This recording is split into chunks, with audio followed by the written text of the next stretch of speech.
Today, we will be talking about Mathematics 10, Quarter 1, Week 5. Competencies: performs division of polynomials using long division and synthetic division. Objectives: Number 1, recall the basic concepts of polynomials. Number 2, perform the division of polynomials. Number 3, divide polynomials using long division and synthetic division. And the topic to be discussed is division of polynomials. Now, to do division of polynomials, let us first know what is a polynomial. Let's try to recall the learnings we had during our grade 7, grade 8, grade 9 discussions about polynomials. We know that polynomials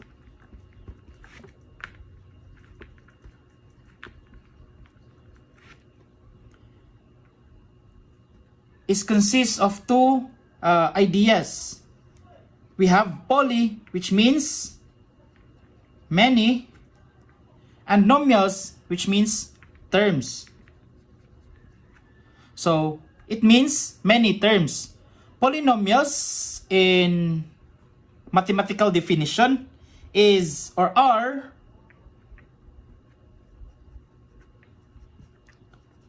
algebraic expressions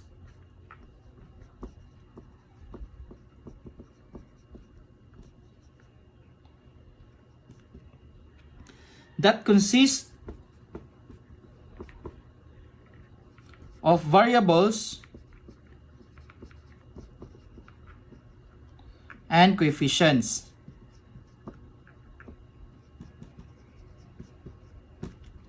So again, polynomials. The word poly means many, while nomials means terms. So in short, polynomials means many terms. So when can we say that these expressions are polynomials? So again, what are expressions? It is consist of variables and coefficients. In short, expressions are made of numbers and variables. So let us know the rules about polynomials. When can we consider an expression as polynomial? So not all expressions can be considered as polynomials. First rule: the expression must contain no square root in the variables. No square root.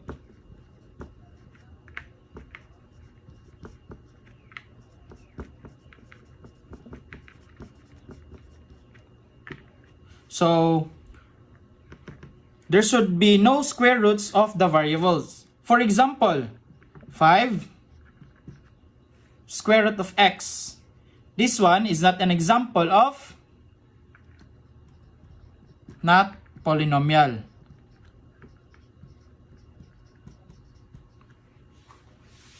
Next rule: there should be no fractional variables. So no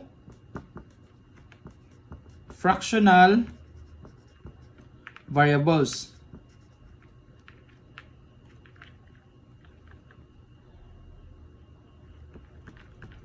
No fractional powers on the variables.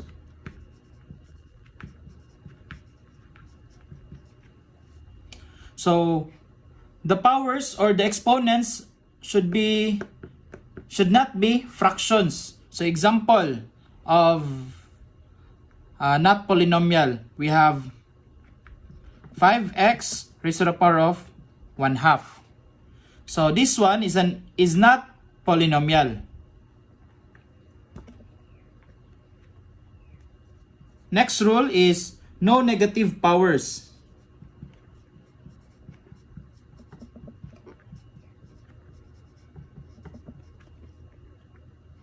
On the variables.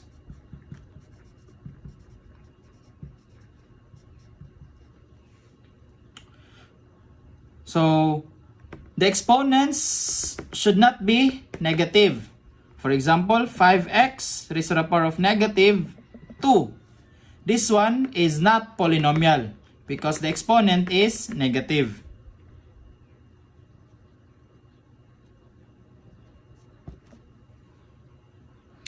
And lastly, no variables in the denominator.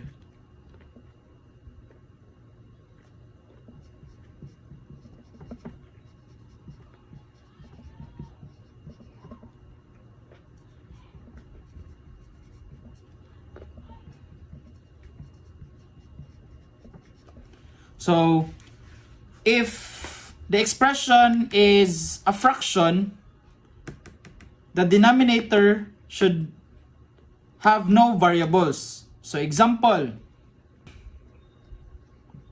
5 over x. The denominator of the fraction is a variable.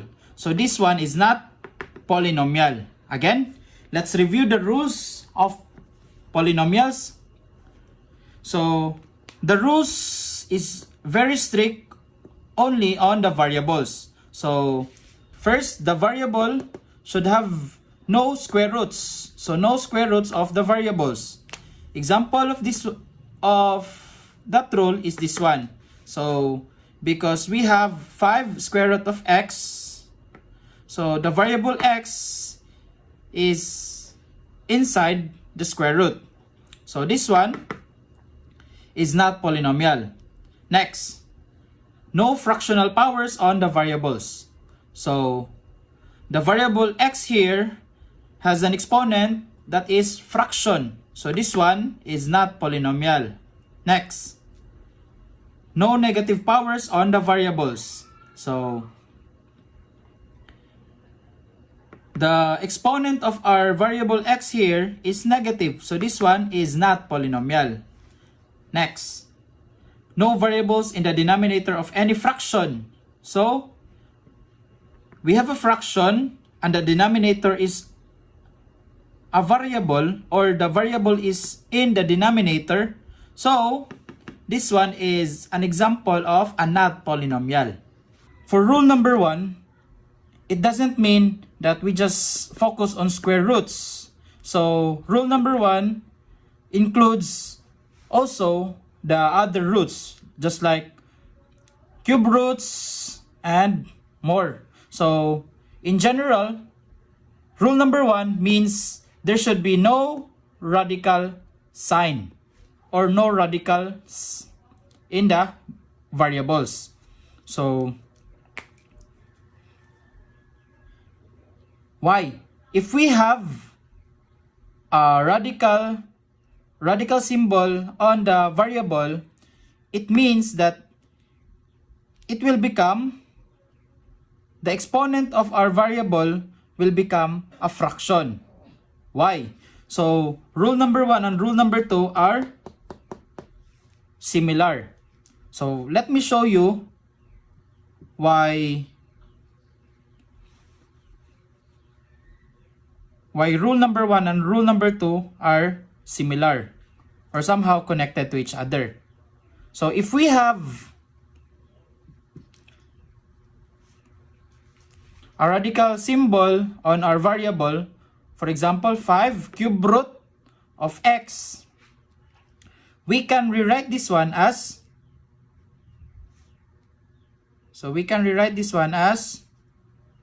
5x raised to the power of 3. Why? So, 5 will be copied, the coefficient will be copied. Next, the radicand will be copied. And now, the variable x here will have an exponent. So, the exponent of that one, because we have a radical symbol here, the exponent will be a fraction. So, where did we get the numerator? It is found on the exponent of our radicand. So, we have seen that we have only x. So, automatically, the exponent of x is 1. So, that will be the numerator. Next, Where did we get 3 as the denominator? It is found on the index of our radical symbol. So the index here, which is 3, because we have this one as cube root, so this will be the denominator. Now, we have rewritten this radical into another form wherein the exponent is fraction. So again, if we have a fractional power in the variable, it will be considered as not polynomial, which is stated on rule number 2. No fractional powers on the variables. So rule number 1 and rule number 2 are connected to each other. So if you can find a radical symbol on the variable, that is considered as not polynomial. Or you can find a fractional power on the variable that is considered as not polynomial. Next, how about rule number 3 and rule number 4? Are they connected to each other? Yes, they are also connected to each other. Why? So as you can see here, the exponent of x is negative 2. We can rewrite this one as 5 over, so the variable x here has a negative exponent. Now, if we have a negative exponent, we can make this one positive by putting the variable and the exponent in the denominator. So, bringing this one below. So, we will put x raised to the power of negative 2 in the denominator. But changing the sign to positive already because we have placed it under or in the denominator. So 5x raised to the power of negative 2 is equal to 5 over x raised to the power of 2. So as you can see, in the denominator, we have a variable which is stated on rule number 4. No variables in the denominator of any fraction. So, this one is also not polynomial.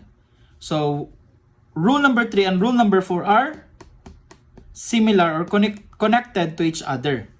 We can also write this one, which is written as 5, because the variable x here is in the denominator. You can put that one in the numerator, but changing the sign of the exponent to negative 1 or a negative number. So as you can see, the exponent of our variable is negative. That is considered as not polynomial, which is written on rule number 3. I'll just make this one clear. The rules are focusing on the variables. So it doesn't mean that you have found a radical number or radical symbol, automatically that is not polynomial. No. So only when you can find a radical symbol on the variables. So examples, we have square root of 5x. This one is an example of polynomial. Why? Because the variable follows the rules of a polynomial. So the variable has no square root. So as you can see, only 5 is inside the radical symbol. So it means it follows rule number 1. Next, rule number 2, no fractional powers. The exponent is not fraction. So check. How about here, no negative powers? The exponent is not negative. Check. For rule number 4, no variables in the denominator. So in the denominator, there's no variable. So this one is an example of a polynomial. How about for rule number 2. So it doesn't mean we can see a fraction in our expression automatically that is not polynomial. So wrong. Example.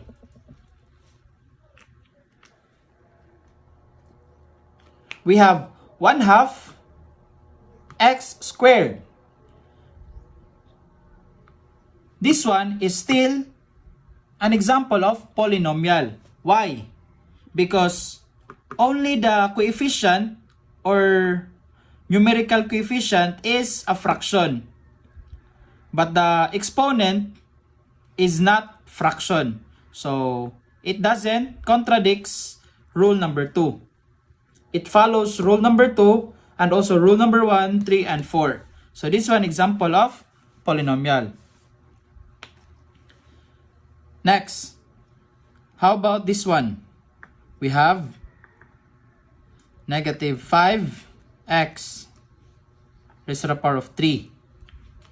So it doesn't mean we can find negative numbers automatically. It is not polynomial. If we can find negative numbers as exponent of our variable, so that time we can say that that one is not polynomial. So in here, we only found negative on the coefficient, so we are safe. This one is a polynomial. How about this one? We have 5x squared over 3. So it doesn't mean that we have a denominator or a number in the denominator. It will be not polynomial. No. So you must look into the denominator if there is a variable or if there's none. So if there's none, then that one is an example of polynomial, considering that it follows other rules. So no negative powers. The power is not negative. The power or the exponent is not a fraction. And there's no radical signs on the variable. So these are examples of polynomials. So here we can now proceed on division of polynomials.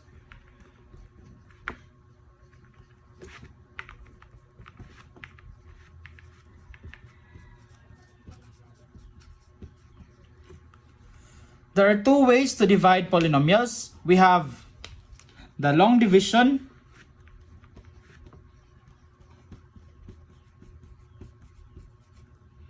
and we also have the synthetic division.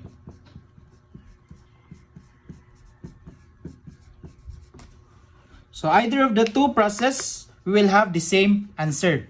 So let's try to solve a certain problem and let's see if we will have the same answer using the two methods. So first, we will use long division. Example, 2x cubed minus 3x squared plus 4x plus 5 divided by x plus 2. So the first thing that you should do is check if these are polynomials. So are the rules being followed? Wherein rule number 1, there should be no radicals on the variables. Correct. Rule number 2, exponents should not be fractions. Still correct. Rule number 3, there should be no negative exponents. Correct. How about rule number 4? There should be no variables in the denominators. Check. So this one is a polynomial and also this one.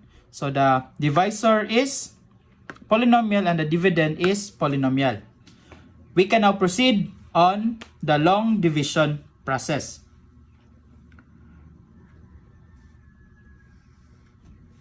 Inside this one, we will write the dividend, which is 2x cubed minus 3x squared plus 4x plus 5. And write the divisor outside, which is x plus 2. Next,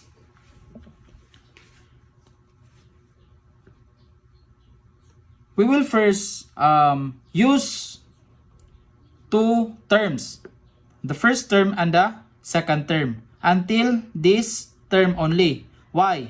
Because we only have two terms also in the divisor, which is x plus 2. 1, 2. 1, 2. We will use only two terms. Now, the first term will be divided by the first term also in the divisor. So when we divide them, we will just minus the exponents. So 2x cubed divided by x. So just subtract their exponent.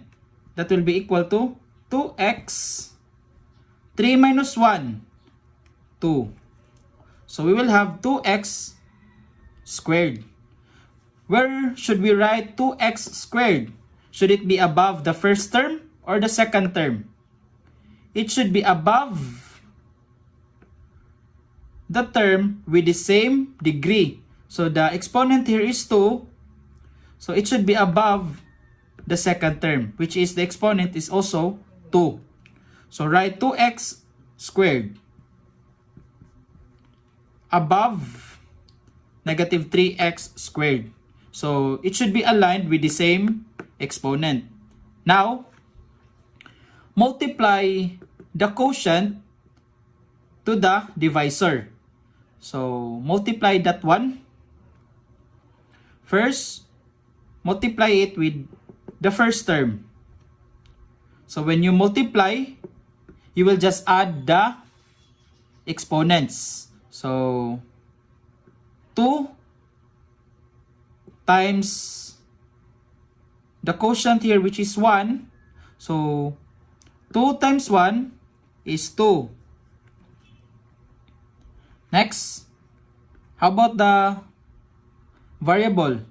Again, you will just add the exponent. The exponent here is 2 and the exponent here is 1. So 2 plus 1 is 3. So where should we write x cubed? It should be aligned with the same degree also. We will write it here, x cubed. Next, multiply this one with the second term. So 2 times 2 is positive 4. And there is no variable, so copy directly the variable of the quotient, which is x squared. Again, how did I get this one? Multiply this one with each terms. So multiply it here and also here. So if you multiply this one with the first term, it should be aligned with the first term also. When you multiply this one with the second term, it should be aligned with the term with the same exponent. So multiply it with the first term. We have x squared times x. You will just add the exponent, so you will have x cubed. You will write x cubed aligned with x cubed also. So write x cubed. Next, how did I get 2? I get 2 by multiplying 2 times 1. So there is a number here which is not written, but beside each variables is a number 1. So 2 times 1 is 2. How did I get 4x squared? I multiply this one with the second term. So first multiply with the variables. X squared times, there's no variable, so you will just copy that one directly. X squared. Write it under the same exponent. X squared. Next, how did I get 4? Multiply the coefficients. 2 times 2 is 4. Positive 4. So, next.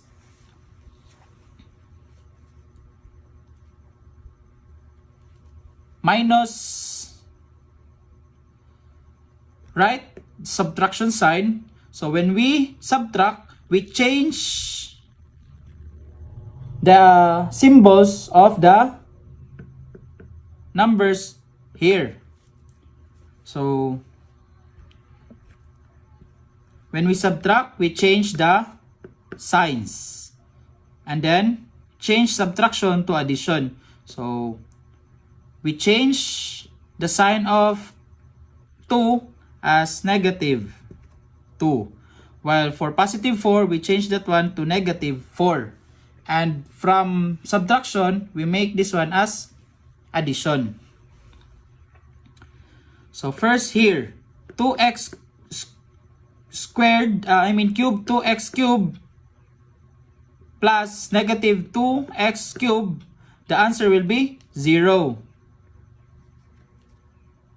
Or you can just leave it blank. So it means 0. Why is it 0? So when we add variables, we will just copy that one. So x cubed. Next, how about the numbers? So we have 2 plus negative 2. Because they have different signs, so you will subtract the numbers. 2 minus 2 is 0. So 0x cubed is equal to 0. And you can just leave it blank if the answer is 0. Next, how about here? So copy the variables and its exponent. Next, negative 3 plus negative 4. So we have both negatives. So if we have like signs, when we add like signs, again when we add like signs, we will add the numbers. 3 plus 4 is 7. And copy the common sign, which is negative. So if you can still master how to add, subtract, multiply, and divide integers, you can check my video on grade 7 and try to master on subtracting, adding, multiplying, and dividing integers. So let's continue. We will bring down another term. Why? Because we only have one term and the divisor has two terms. So let's bring down the next term, which is plus 4x. The same thing, the first term will be divided with the first term. So we have negative 7x squared divided by x. When we divide them, we will just subtract their exponent. So 2 will be subtracted with 1, the answer will be 1. So the exponent of x, or the quotient, is 1. And copy negative 7. We will write negative 7x above the term with the same exponent. So the exponent here is 1 and the exponent of this term is also 1. We will write negative 7 above them. Okay? Next, we will now multiply this one with the terms. So negative 7x multiplied with x. Negative 7x multiplied with 2. So first, multiply this one with the first term. Negative 7x times x. When we multiply variables, we will just add their exponents. So the exponent here is 1, the exponent here is 1. That will be equal to 2. So x squared. X squared should be written aligned with x squared. So it should be aligned with x squared also. Next, negative 7 times 1. So that is equal to negative 7. Multiply this one now with the second term. So x, the variable, so we will multiply first with the variable x times no variable. So we will just directly copy x, and it should be written aligned with x also. Next, negative 7 times 2. So we have different signs. So if we have unlike signs in multiplying, the result is a negative number. So 7 times 2 is 14.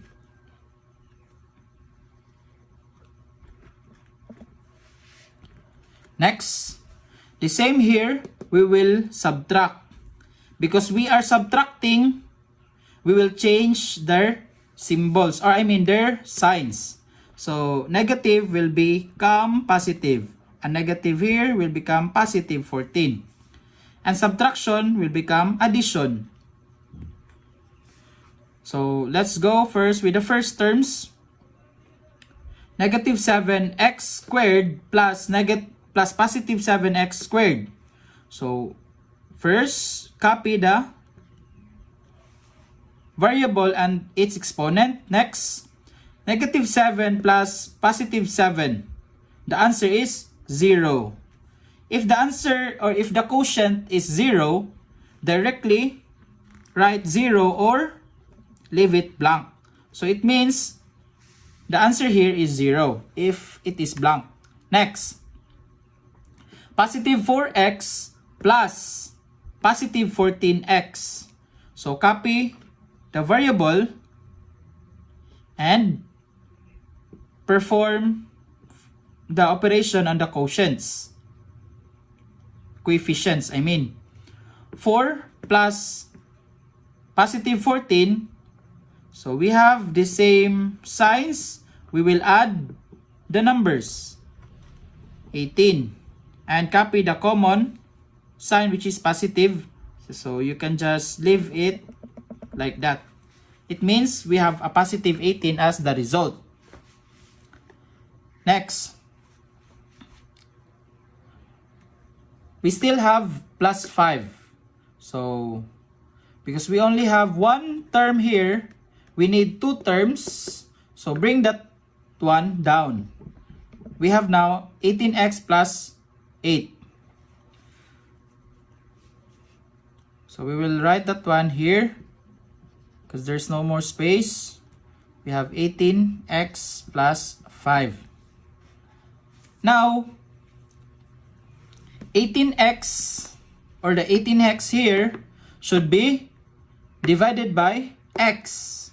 So we have 18x divided by the first term, which is x. Again, when we divide variables, we will just subtract their exponents. The exponent here is 1, the exponent here is 1. So 1 minus 1 is 0. We have x raised to the power of 0. And copy 18. 18 divided by 1 is 18. If we have a variable with an exponent of 0, automatically that is equal to 1. So x raised to the power of 0 is 1. So we can have that one as 18 times 1, or 18 times 1 is equal to 18. So 18 will be written above 5 because they don't have variables. So positive 18. Next, 18 will be multiplied to each terms. 18 times x. 18 times x is automatically, right, 18x. So why? Because we don't have a variable here. So just copy x. Next, 18 times no number here, which is understood to be 1. So 18 times 1 is 18. Next, multiply 18 with 2. 18 times 2, that's positive 36. And we will subtract. Again, by subtracting or subtraction, we will change their signs. So positive 18 will become negative 18, and positive 36 will become negative 36. And subtraction will become addition. So 18x plus negative 18x. So copy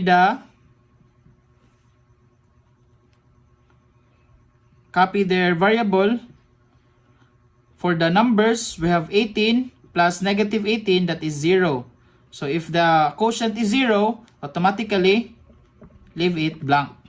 Next, we have 5 plus negative 36. The answer is negative 31. Why? Because the signs are not the same, or we have unlike signs. So we will subtract the numbers. 36 minus 5 is 31. Copy the symbol or the sign of the greater absolute number of this one. So we have 36 as the greater number. So we will copy negative symbol. The final answer is the quotient plus this remainder. So we have, therefore, the answer is 2x squared minus 7x plus 18. Remainder is negative 31. Now, the next method is synthetic division.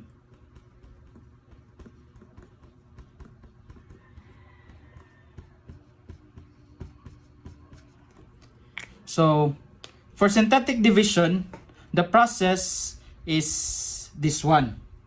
First, let's get the numerical coefficients of our dividend. So this one is the dividend and this one is the divisor. So let's get the numerical coefficients of our dividend. So we have 2, negative 3, 4, and then positive 5. For the divisor, we will just equate this one with 0. So we have x plus 2 is equals to 0. And then get the value of x. So we will have x is equal to, using addition property of equality, we will add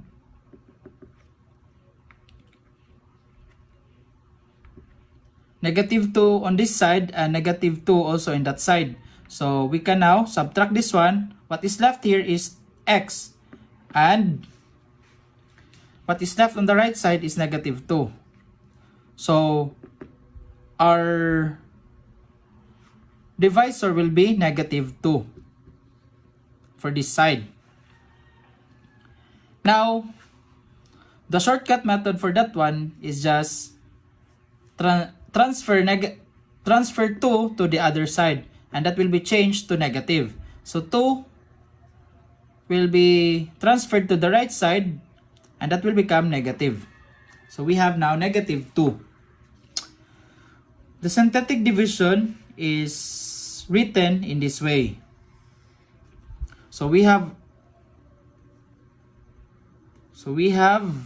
a right angle here.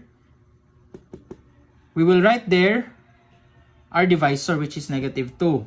Next, align with the divisor are the dividend. We have 2, negative 3, 4, and then 5. If ever the degrees is missing, for example, we have x raised to the power of 3 plus 2x plus 3. As you can see, the degrees is decreasing, but what is missing is the exponent 2. The exponent here is 3. And the exponent here is 1. So, as you can see, there is no term with the exponent of 2. So, it means the coefficient there is 0. So, when we write the coefficient of this polynomial, so we have 2 for this one. And for the term with x raised to the power of 2, we will have 0. Next, we have 2x where the exponent is 1. So, copy 2 and then 3. So, if we will write this one in proper way, that will be equal to plus 2x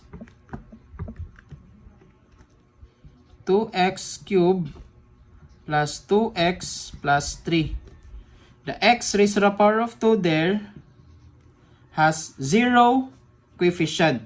If the coefficient again is 0, automatically we will not write that one because that is just equal to 0.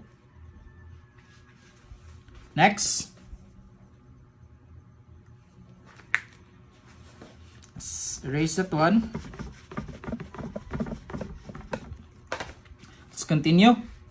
So here, again, we will write the divisor, which is negative 2, from x plus 2.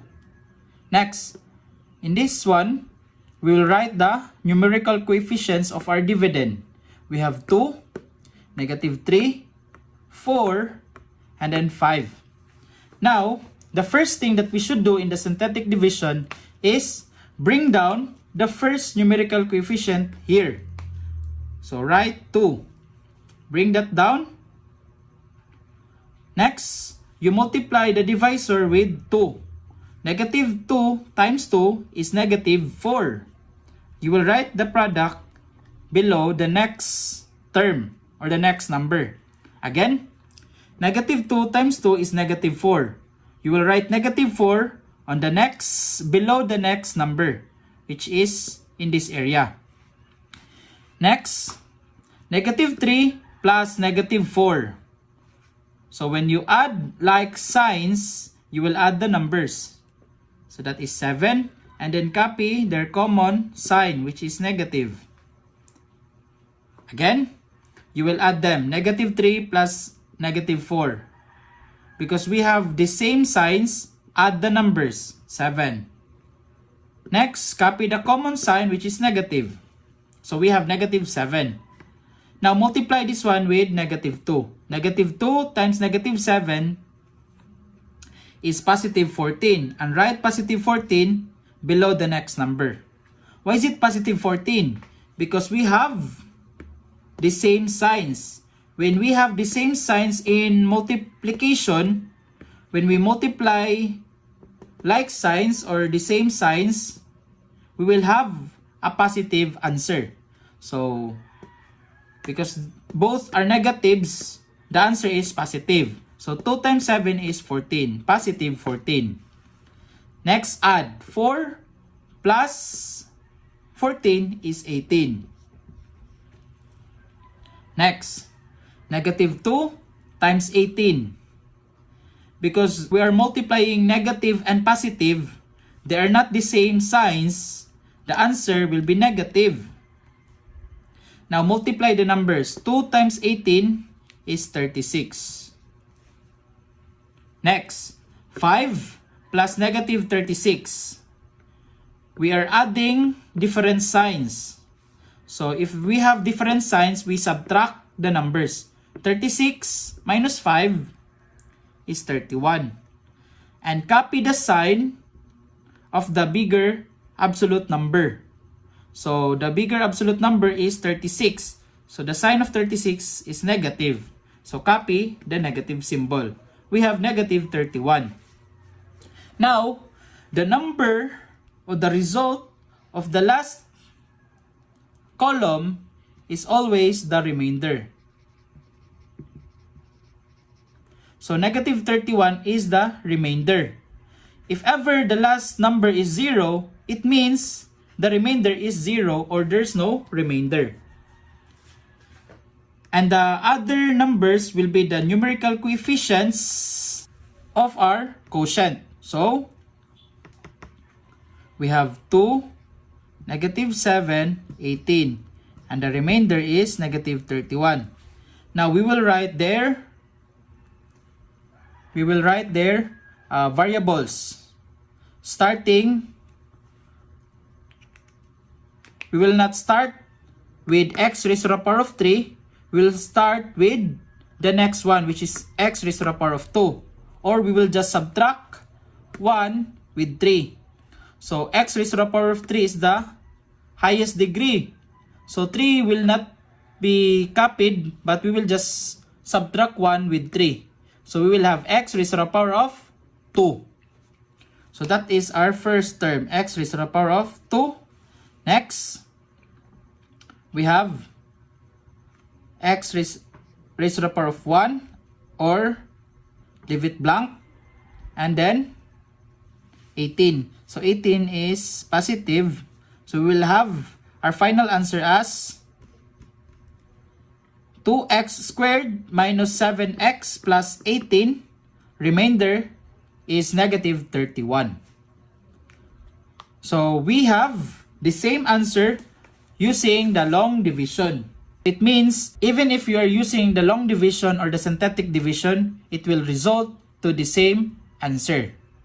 So, that's it on division of polynomials. I hope you've learned something today, and see you on my next video tutorial. Bye-bye!